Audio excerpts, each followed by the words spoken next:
Lady Mal. I know it's been a while since I've done a vlog. It's been crazy around here last couple of weeks. My daddy got transferred to days, which means he has to be at work at 4:30, which means he gets up at 3, which means yours truly gets up at 3, and generally doesn't go back to sleep until about 9 o'clock at night. So I am like dog tired most of the time. But we're finally starting to get used to it, so I should be a little more with it and getting my vlog done. Also, I've been working on a friend's wedding for the last 2 weeks, and that's finally over, thank God.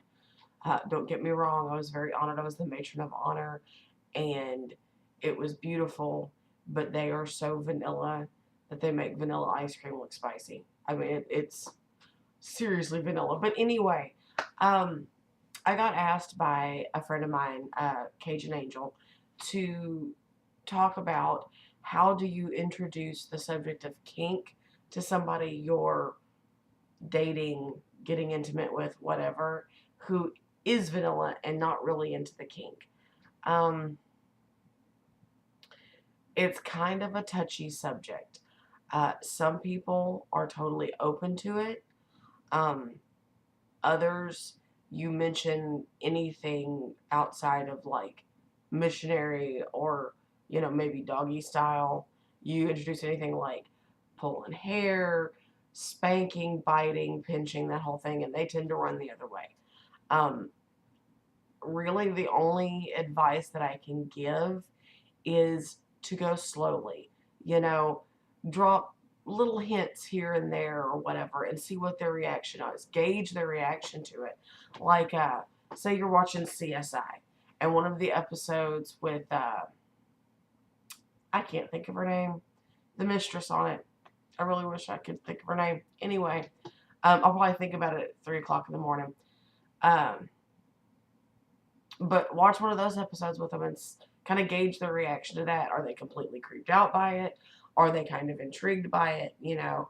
Um, Ask them what they think about things like, slapping your ass during sex or, biting on like the neck or the ears or stuff like that. Just kind of see where they fall in the spectrum because some people are really interested about kink but are just way too shy, or kind of like me, they grew up in a very conservative household where things like that just weren't done, at least as far as I know. And quite frankly, I don't want to know if my parents were anything besides vanilla because as far as I know, they had sex one time because they had me. Um, Enough said about that.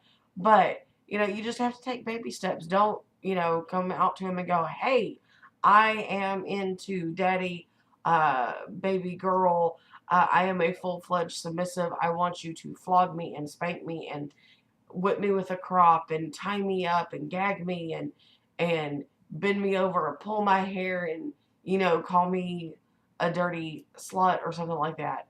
That might be just a little too much at one time.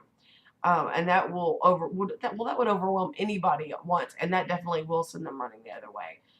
But this kind of ties into another question that I've been talking to someone else. I won't mention any names, but this person is dating someone who is a little into the kink, but they're more into being a submissive than to being a dominant, and that's the male part, and the female part of the relationship is also a submissive.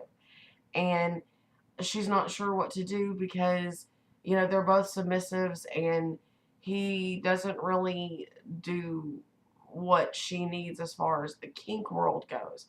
Um, the biggest piece of advice that I can give you is to talk about it.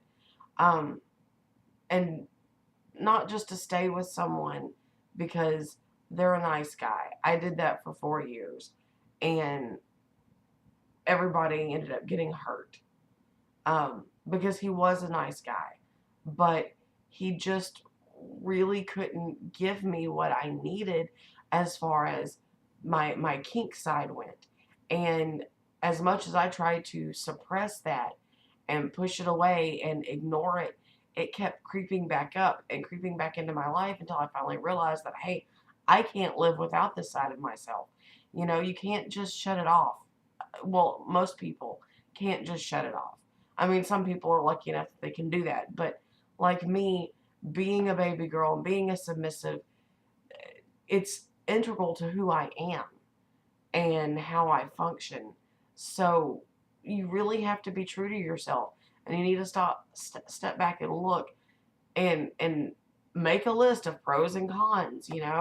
Um, can you live without it? Can't you live without it? Can you live without these things but not this thing? And if you can live without all of this and just a few things, then talk to your partner. Say, hey, would you be able to step up and do this? And if they say, no way in hell, not going to happen, maybe you need to really reevaluate the situation. It's kind of like staying in a marriage just for the kids. That's unhealthy for everybody. Same thing. Staying in a relationship because someone is a nice person, but they're not into what you're into. It's kind of defeating the purpose. Um, because they may be happy, but you're not happy. So what's the point? You know? So that's really all I've got. I'm going to cut this one kind of short because I've been fighting upper respiratory crap and my throat is killing me.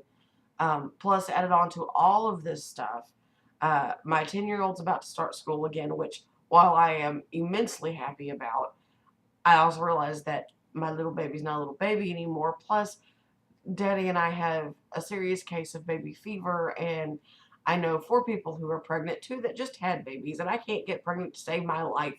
And believe me, it's not from a lack of trying.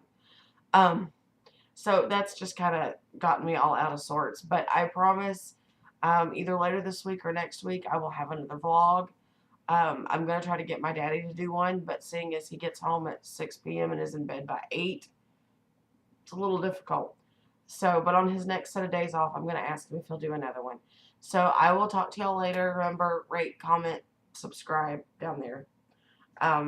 Leave me a message on Facebook, leave me a message on YouTube, and I will get back to you as soon as I possibly can. Mwah. Love y'all. Bye-bye.